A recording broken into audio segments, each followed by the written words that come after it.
महाराष्ट्र की बात करते हैं। महाराष्ट्र में विधानसभा चुनाव इस साल के अंत तक होने हैं, लेकिन किस तरीके की सियासी सरगर्मी, थोड़ी कंफ्यूजन भी है। देखिए, सीएम शिंदे ने कह दिया कि 400 पार वाले बयान ने डैमेज पहुंचाया है, इसीलिए लॉस हुए सीट्स के। लेकिन दूसरी तरफ आरएसएस के मुखपत्र का यह कहना है कि अजित पवार गुट के साथ कोलैब करके गलती कर दी। दूसरी तरफ अगर ठाकरे फैमिली की बात कर ले तो वहां पर भी कुछ अपडेट्स आ रही हैं। इसके अलावा बीजेपी की एक बड़ी मीटिंग होने वाली है, यानी बहुत कुछ चल रहा है महाराष्ट्र में आगामी विधानसभा चुनाव को लेकर के। ये डिटेल देखिए।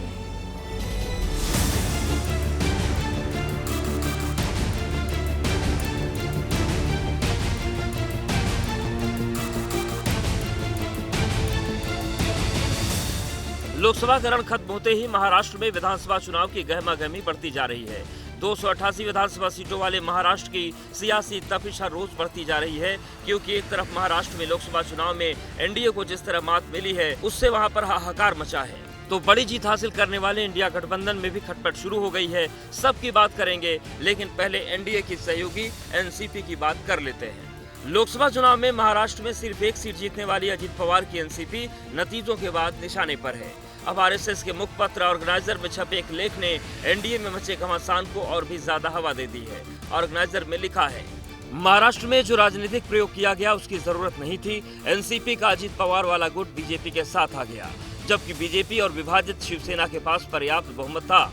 एनसीपी में चचेरे भाई बहनों में जिस तरह कलह चल रही है, उससे शरद पवार 2-3 साल में फीके पड़ जाते। ऐसे में अजित पवार को लेने का अविवेकपूर्ण कदम क्यों उठाया गया? बीजेपी ने एक झटके में अपनी ब्रांड वैल्यू कम कर दी। ऑर्गेनाइजर में छपे इस लेख से हड़कंप मचना तय था। एनसीपी ने भी तीखी प्रतिक्रिया देने में देर नहीं की।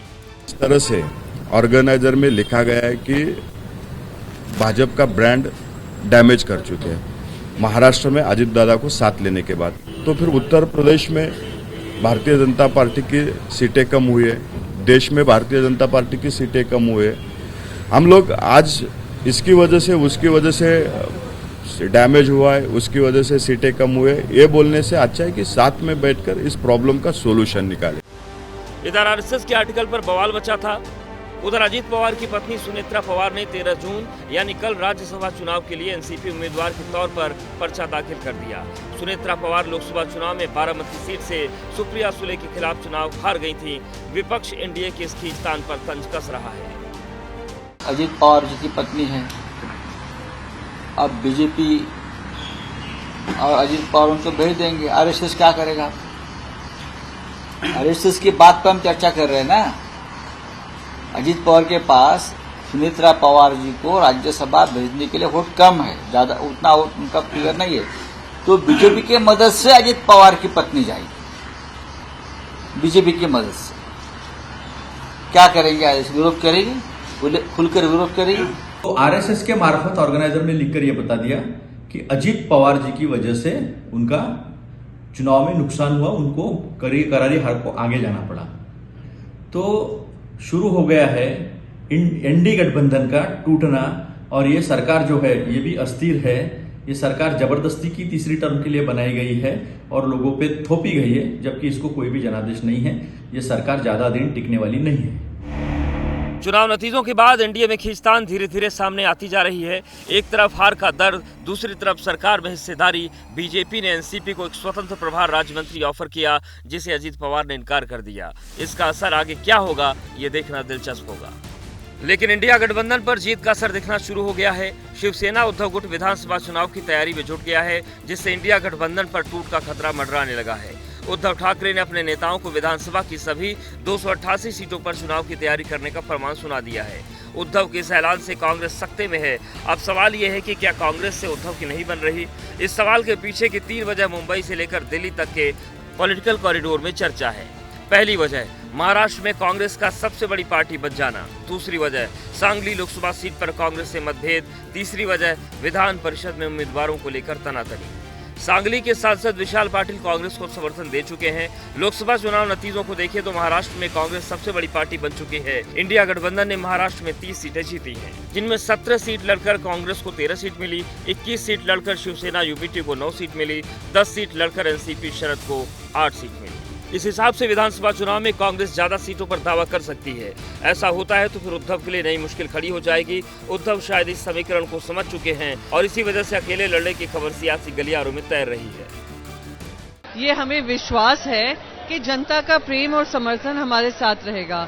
एक बहुत बड़ा पड़ाव हम पार कर चुके हैं, जहां पे हम पे ये आरोप लगाए जा रहे थे कि हम नकली शिवसेना हैं। उन सबका मुंह बंद कर उन सबके मुंह पे एक तमाचा मारकर हमने लोकसभा जीती है। तो आने वाले समय में भी, अभी विधानसभा के चुनाव हैं, हम एक दिन भी गवारा ना कर हमने काम शुरू किया है।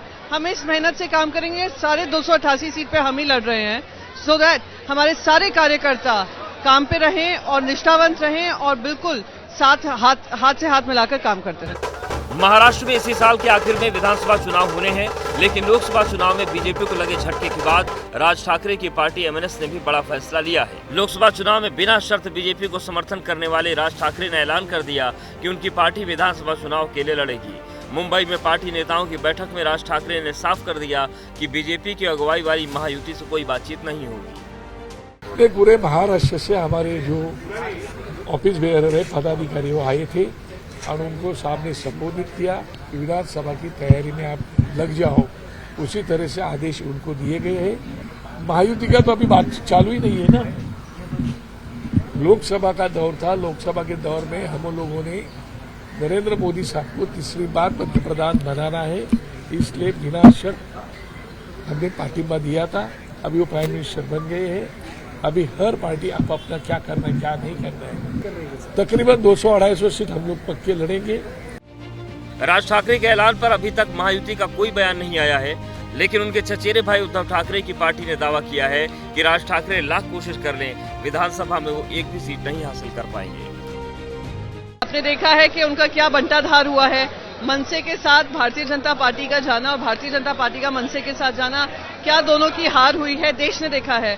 तो 227 पे तैयारी करें, 288 पे तैयार करें, 200 पे करें, 100 पे करें, उनका रिजल्ट सबको पता है क्या होने वाला है। लोकसभा चुनाव में महाराष्ट्र में पार्टी की करारी हार और ताजा सियासी उथल-पुथल पर बीजेपी ने भी मंथन शुरू कर दिया है। महाराष्ट्र बीजेपी के पदाधिकारियों की आज मुंबई में बैठक बुलाई गई है। लोकसभा चुनाव नतीजों के बाद ये पार्टी की पहली बैठक होगी, जिसमें लोकसभा चुनाव के नतीजों पर चर्चा होगी। साथ ही विधानसभा चुनाव की तैयारियों की भी समीक्षा की जाएगी। बैठक में डिप्टी सीएम देवेंद्र फडणवीस, प्रदेश बीजेपी अध्यक्ष चंद्रशेखर बावनकुले, मुंबई बीजेपी के अध्यक्ष आशीष शेलार भी शामिल होंगे। महाराष्ट्र में पिछले विधानसभा चुनाव के नतीजों के बाद कई सियासी बदलाव देखे गए। शिवसेना और एनसीपी में दो फाड़ हुआ, नेताओं का पाला बदलना देखा। फिर लोकसभा चुनाव के नतीजे, ऐसे में कयास लगने लगे हैं कि जैसे जैसे विधानसभा चुनाव करीब आएगा वैसे वैसे आपसी खींचतान बढ़ेगी, नए समीकरण भी बन सकते हैं। लिहाजा महाराष्ट्र की सियासत पर अभी सबकी निगाहें लगी हुई हैं। जैसे ही घड़ी का काटा दोपहर 2:30 पे आए, बबीता जी का दिल सास बहू साजिश के लिए मचल जाए। और ये है इनकी बहू, पूरे दिन ऑफिस की टेंशन हो जाए गॉन जब ये करें अपना फेवरेट शो फ्री टाइम पे ऑन। इनकी तरह आप भी देखें अपना फेवरेट शो अपने टाइम पर और डाउनलोड कीजिए एबीपी लाइव ऐप अपने स्मार्ट टीवी पर।